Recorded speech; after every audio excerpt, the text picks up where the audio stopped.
17 January 2009. Love Under the Bombs. Making love under the bombs, I remember a friend from Nablus once telling me how difficult it was during the occupation to reserve a moment of intimacy with his wife. One evening, while they lay in a tender embrace, a bullet lodged itself in their headboard, inches away from their heads. In Gaza these days, canoodling under the bombs is out of the question, and the conjugal future of young Palestinian couples is shaping up to be quite a challenge. Many have lost their homes and are forced to live huddled together in the UNRWA schools, or crammed inside a tiny apartment with as many as 20 people. Tonight is Saturday, and the young couples in Tel Aviv go out and have fun in the clubs or on the beach. Meanwhile, out here, we can't even make love in our own beds, says Wissam, who got married in November. We do have strobe lights, though, he says, pointing to a succession of flashes to the south, the evidence of bombing in full swing.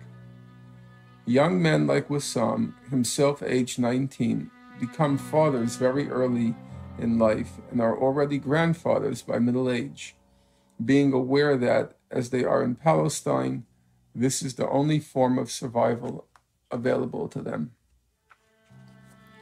While there's talk on the outside of a ceasefire accepted by Hamas, but, as usual, rejected by Israel, in the last 2 days there's been an escalation of bombings, with a subsequent boost in civilian deaths, 60 only yesterday. About 10 were killed outside the mosque at the time of prayer.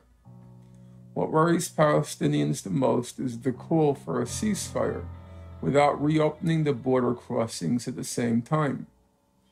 Even before materials for reconstruction are let in, food supplies are urgently needed, and those who've been seriously injured need to get out. Hospitals are overwhelmed from the overcrowding. In the entire strip, they have a capacity of only 1,500 beds, but the number of the wounded presently hovers at around 5,320. In addition, Palestinian public opinion mistrusts Egypt, the chosen intermediary for the talks, whose leadership is notoriously obsequious to Israel. Why not have a European country mediate? The role of Germany, a truly neutral country, was decisive in the resolution of the conflict between Israel and Hezbollah, says a heavy-hearted Hamza, a university professor. This morning, another UN school in Beit Lahia, in the northern Gaza Strip, was heavily hit by Israeli tanks. There were 14 injured, and 2 little brothers, Bilal and Mohammed al-Ashkar, aged 5 and 7, were killed.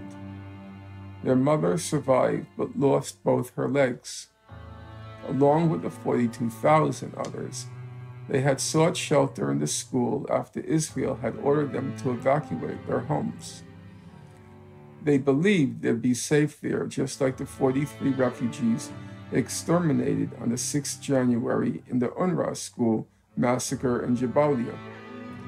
These 2 children were without a doubt innocent, just as there isn't a shadow of a doubt that they're now dead, says John Ging, the director of UNRWA's field operations in Gaza, who tirelessly, albeit in vain, continues to report the war crimes committed by the Israeli army. But the Israeli generals are still busy preparing the quote-unquote mission accomplished speech they intend to deliver to the world. I went back to what's left of Tal al-Hawa Hospital, the part still standing after the building was set on fire by the Israelis. It has now started operating as a first aid unit and logistical base for ambulances again. They continue to extract casualties trapped for days under the rubble found around its seriously damaged buildings. Al-Shifa Hospital hosts a child called Suhaib Suleiman, the only survivor in a family of 25, all of whom are dead. A young girl, Haidel Simoni, lost 11 relatives. She'll have no one to take care of her after being discharged from hospital. Excuse me, but can someone please explain what kind of mission this is? It's straight from collective punishment to mass slaughter. On his blog, a frustrated Arab called Raja Shemayel sums it up as follows. Take a strip of land about 40 kilometers long and only 5 kilometers wide. Call it Gaza. Then cram in 1.4 million inhabitants. After that, surrounded by the sea to the west, Egypt with Mubarak in the south, Israel in the north, and dub it the land of terrorists. After that, declare war against it and invade it with 32 tanks, 687 armored vehicles, 43 airports for fighter jets, 105 war helicopters, 221 units of ground artillery, 349 mortars, 3 spy satellites, 64 informers, 12 spies, and 8,000 assault troops. Then call all of this Israel defending itself. After that, stop for a minute and state that you will, quote, avoid hitting the civilian population, and call yourself the only democracy in action.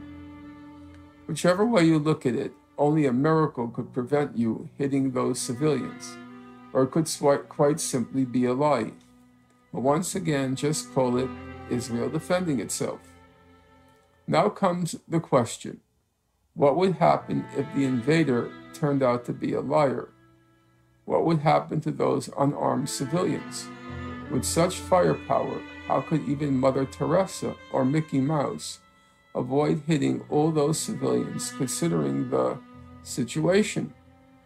Call it whatever you like, but Israel knew damn well those unarmed people were out there. It was Israel itself that put them there. So go ahead and call it genocide. It's much more credible. Aside from a couple of brutally assassinated leaders, Hamas hasn't suffered from this attack, and certainly hasn't lost its popularity. If anything, they've gained some more. Once in a while, it would be wise to remember that Hamas aren't a bunch of terrorists nor a political party, but a movement, and as such, they're impossible to neutralize with storms of cluster bombs. When I ask Palestinians for their opinions on the real agenda behind this brutal massacre, many say it has everything to do with the Israeli elections in February. They made successful propaganda one vote at a time. It's always been like this on the eve of all elections. Just a month ago, Benjamin Netanyahu was forecast to be the sure winner, but he's now expected to lose in competing against the bloodthirsty vision of Ehud Olmert and Tzipi Livni. Avigdor Lieberman is the leader of Yisrael Beitanu, a growing political force that had won 11 seats after the 2006 elections. But the polls show that they are gaining in popularity even while alluding to the use of a nuclear option against Hamas, as the Americans did against the Japanese at the end of World War II. Yesterday, Israeli writer Abraham Yehoshua stated to Haaretz, "We kill their children today to save many more tomorrow." I'm afraid that now his book, Journey to the End of the Millennium, has ended up on board a tank in front of a hospital in flames. Voltaire invited us to respect all opinions. I would suggest stopping the sowing of seeds of hatred, sprinkling them with blood, and feeding them with terminal resentment. Stay human.